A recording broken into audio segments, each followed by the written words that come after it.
स्वामी समर्थ. नमस्कार मित्रांनो, वटसावित्री व्रत हे हिंदू धर्मातील अत्यंत महत्त्वाचे आणि पवित्र व्रत मानले जाते. सुवासिनी स्त्रिया आपल्या पतीच्या दीर्घायुष्यासाठी, आरोग्यासाठी आणि सुखी संसारासाठी ज्येष्ठ पौर्णिमेला हे व्रत करतात. या व्रतामागील मुख्य कथा पतिव्रता सावित्री आणि सत्यवान याची आहे. खाली वटसावित्री व्रताची सविस्तर कथा दिली आहे. वटसावित्री व्रत कथा. सावित्रीचा जन्म आणि विवाह. मद्र देशाचा राजा अश्वपती याला मूळबाळ नव्हते. त्याने अपत्य प्राप्तीसाठी सावित्री देवीची कठोर तपश्चर्या केली.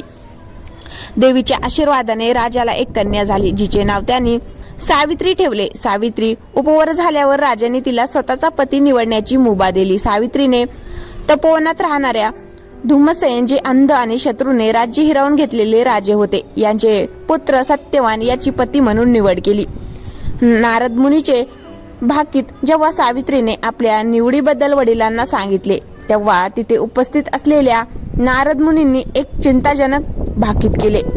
नारद मुनी म्हणाले, सत्यवान हा सर्वगुणी, पराक्रमी आणि देखणा असला तरी त्याचे आयुष्य अल्प आहे. आजपासून ठीक 1 वर्षाने त्याचा मृत्यू निश्चित आहे.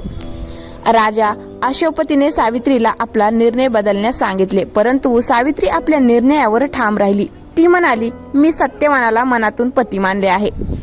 आता मी दुसऱ्या कोणाचाही विचार करू शकत नाही. शेवटी सावित्री आणि सत्यवान याचा विवाह झाला आणि सावित्री राज्यवैभव सोडून पतीसोबत जंगलात आश्रमात राहू लागली.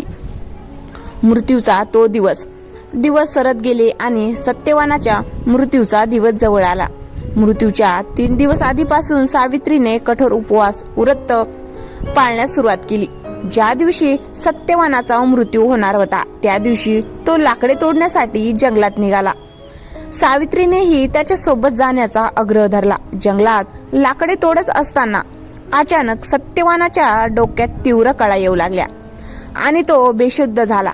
सावित्रीने त्याचे डोके आपल्या मांडीवर ठेवले आणि ती एका विशाल वडाच्या झाडाखाली वटवृक्ष बसली. यमराजाचे आगमन. काही वेळातच तिथे प्रत्यक्ष यमराज, मृत्यूची देवता, सत्यवानाचे प्राण घेण्यासाठी आले. यमराजांनी सत्यवानाचा जीवात्मा प्राण आपल्या पाशात बांधला आणि ते दक्षिण दिशेकडे निघू लागले. आपल्या पतीचे प्राण घेऊन जाणाऱ्या यमराजाच्या मागे सावित्री देखील चालू लागली.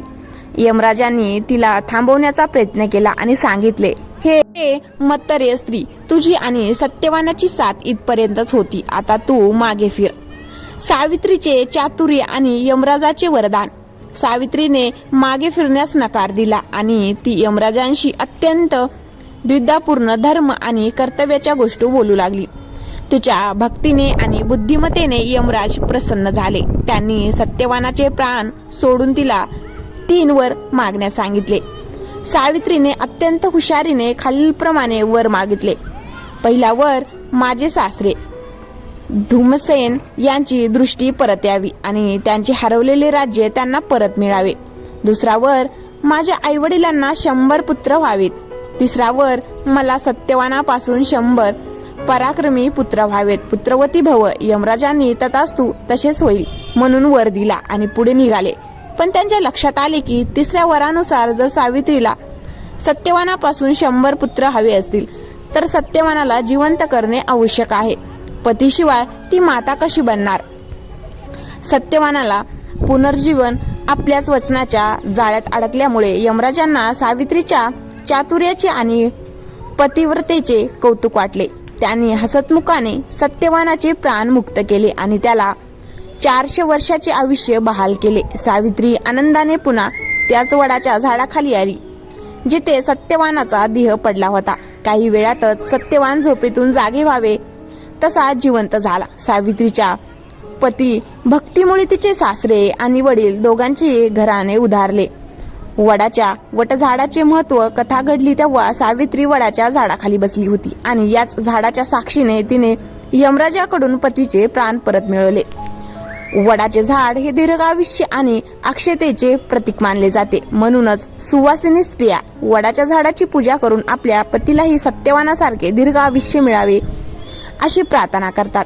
आश्रमात पुनरागमन. सावित्री यमराजाकडून वरदान मिळून जेव्हा वडाच्या झाडापाशी परतली तेव्हा सत्यवानाच्या शरीरात प्राण परत आले होते. तो एखाद्या गाढ झोपेतून उठल्यासारखे डोळे चोळत उठून बसला. सत्यवानाचा भ्रम आणि सावित्रीचा खुलासा. सत्यवान शुद्धीवर आल्यावर सावित्रीला म्हणाला, मला खूप वेळ झोप लागली होती का? आणि मला स्वप्नात एक काळी आवृत्ती यमराज माझे प्राण घेऊन जात असताना दिसली.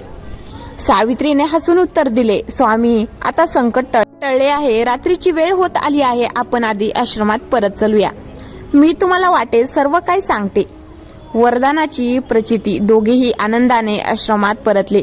तिथे यमराजांच्या पहिल्या वरदानानुसार सत्यवानाचे अंध वडील राजे धूमसेन यांना त्यांची दृष्टी परत मिळाली होती. एवढ्यातच त्यांच्या राज ऑफवरून काही सैनिक तिथे आले आणि त्यांनी बातमी दिली की शत्रूचा पराभव झाला असून प्रजेने तुम्हाला पुन्हा राजे घोषित केले आहे. अशा प्रकारे सावित्रीच्या बुद्धीमुळे, संयमामुळे आणि पतिभक्तीमुळे पतीचे प्राण तर वाचलेच, पण संपूर्ण कुटुंबाचे वैभव आणि सुख परत आले. वट सावित्री व्रत पूजा विधी. थोडक्यात या कथेचे स्मरण म्हणून सुवासिनी स्त्रिया दरवर्षी ज्येष्ठ पौर्णिमेला हे व्रत अत्यंत श्रद्धेने करतात. या दिवशी खालीलप्रमाणे पूजा केली जाते. उपवास. सुवासिनी स्त्रिया या दिवशी सकाळी लवकर उठून स्नान करून नवीन वस्त्र आणि अलंकार परिधान करतात व उपवासाचा संकल्प करतात. वटवृक्ष पूजन. वडाच्या झाडापाशी जाऊन त्यांची पूजा केली जाते. वडाच्या खोडाला हळद कुंकू लावून फुले आणि अक्षता वाहिल्या जातात. सुताचे वेढे. वडाच्या झाडाला सुती धागा किंवा कच्चा सूत गुंडाळत 7 किंवा 108 फेऱ्या परिक्रमा मारल्या जातात. ही परिक्रमा पती पत्नीमधील 7 जन्माच्या बंधनाचे प्रतीक मानली जाते. वायनदान. पूजेनंतर महिला एकमेकींना वायन, ज्यामध्ये ऋतूची फळे जसे की आंबा, फणस, जांभूळ आणि चणे, गुळ असतो, देतात आणि सौभाग्यवती भव असा आशीर्वाद घेतात. या व्रताचे आध्यात्मिक आणि वैज्ञानिक महत्त्व. आध्यात्मिक महत्त्व. वटवृक्षात ब्रह्मा, विष्णू आणि महेश त्रिमूर्ती यांचा वास असतो असे मानले जाते. वडाच्या मुळामध्ये ब्रह्मा, खोडामध्ये विष्णू आणि फांद्यांमध्ये शिव राहतात. त्यामुळे या झाडाची पूजा केल्याने अखंड सौभाग्य प्राप्ती होते. वैज्ञानिक महत्त्व. वडाचे झाड हे निसर्गातील सर्वात जास्त ऑक्सिजन देणारे आणि दीर्घ आयुष्य झाडापैकी एक आहे. या निमित्ताने महिला निसर्गाच्या सानिध्यात येतात आणि पर्यावरणाचे जतन व संवर्धन करण्याचा संदेश या व्रतातून मिळतो. वटसावित्रीच्या या पावन कथेचे श्रवण केल्याने आणि मनोभावे व्रत केल्याने सुवासिनीचे सौभाग्य अखंड राहते अशी धारणा आहे. कथेचा शेवट आणि फलश्रुती. उपसंहार. यमराजांच्या वचनानुसार पुढे चालूया. राजा धूमसेन यांना त्यांचे संपूर्ण राज्य वैभवशाली रूपाने परत मिळाले. सावित्री आणि सत्यवान राजवाड्यात परतले. काही काळाने सावित्रीला 100 पराक्रमी पुत्र झाले आणि तिच्या आईवडिलांनाही 100 पुत्रांचे सुख लाभले. सावित्रीने आपल्या पतिव्रता धर्माने, बुद्धीने आणि धैर्याने दोन्ही कुळांचा माहेर आणि सासर उद्धार केला. सत्यवान आणि सावित्रीने अनेक वर्ष सुखाने राज्य केले. हा दिवस ज्येष्ठ शुद्ध पौर्णिमा हा होता. म्हणूनच हा दिवस वटसावित्री म्हणून आजर अमर झाला. व्रताची सांगता आणि शेवटची प्रार्थना. वटसावित्रीच्या पूजेचा शेवट करताना सुवासिनी स्त्रिया वडाच्या झाडाला मनोभावे नमस्कार करतात आणि सुखद वैवाहिक जीवनासाठी खालीलप्रमाणे प्रार्थना करतात. शेवटची प्रार्थना. हे वटवृक्षा, ज्याप्रमाणे तू सदा हरित आणि दीर्घ आयुष्य आहेस, ज्याप्रमाणे तू सावित्रीच्या पतीचे प्राण परत मिळवून दिले आणि तिचे सौभाग्य अखंड राखले, त्याचप्रमाणे माझ्या पतीला दीर्घ आयुष्य, आरोग्य आणि यश लाभू दे. आमचा संसार सुखाचा आणि समृद्धीचा कर. पूजेचा पारंपरिक मंत्र.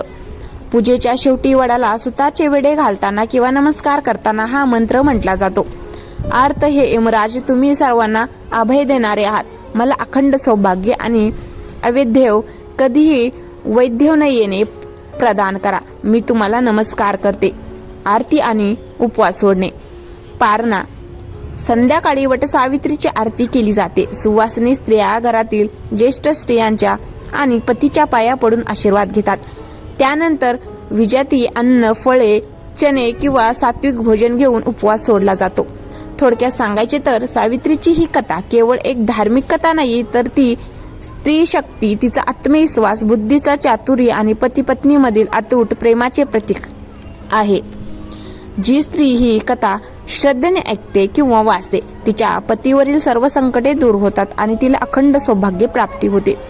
असा या कथेचा मंगलमय शेवट आहे. जर व्हिडिओ आवडला असेल तर लाईक, शेअर करा आणि सबस्क्राईब करायला विसरू नका. धन्यवाद.